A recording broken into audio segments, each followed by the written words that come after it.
تحریک انصاف نے حکومت سے بنانے سے پہلے بھی یہ کہا کہ ہم اتنے لاکھ گھر لوگوں کو دیں گے. نون لیگ بھی کہیں نہ کہیں یہ کہتی رہی کہ ہمارے جو سیاسی سلوگر ان کے کہ ہم لوگوں کو مکان دیں گے. لیکن ریئل اسٹیٹ کو دیکھیں اگر ہم تو پاکستان میں گزشتہ چند سالوں میں ریئل اسٹیٹ پر ٹیکسز کی بات ہو یا ویسے لوگوں کی قوت سے باہر تمام تر معاملات نکلتے جا رہے ہیں. ریئل اسٹیٹ میں جو ہے وہ دو اس کے حصے ہیں. ایک تو یہ ہے کہ پلاٹ انویسٹمنٹ ہے اور ایک یہ ہے کہ جو ہے ریئل اسٹیٹ ڈیولپمنٹ کا جو ہے وہ بزنس ہے. تو جو پلاٹ انویسٹمنٹ ہے اس کو جو ہے ڈسکریج کرنا چاہیے.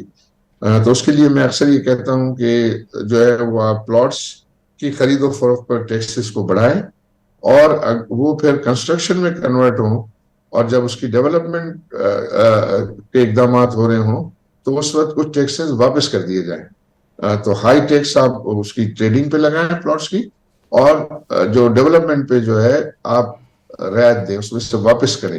تو اس سے یہ ہوگا کہ ایک تو یہ صرف جو ریئل اسٹیٹ ایک ہی لفظ جو آتا ہے تو اس میں وہ دونوں چیزیں جو ہیں وہ شامل ہوتی ہیں. تو ریئل اسٹیٹ ڈیولپمنٹ ایک الگ چیز ہے اور پلاٹ پرچیز سیل جو ہے وہ الگ چیز ہے.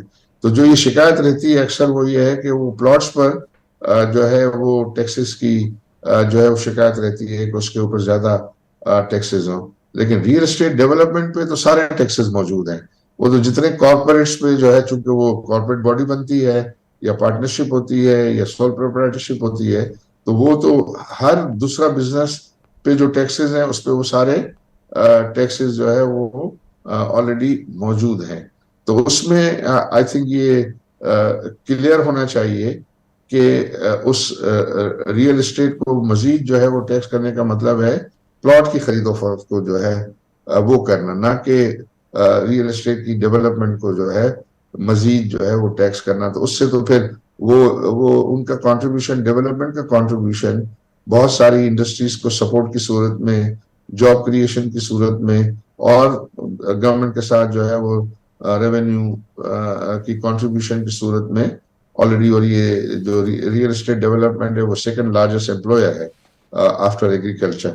تو اس کی اس اہمیت کو بھی جو ہے وہ ہمیں پیش نظر جو ہے وہ رکھنا چاہیے.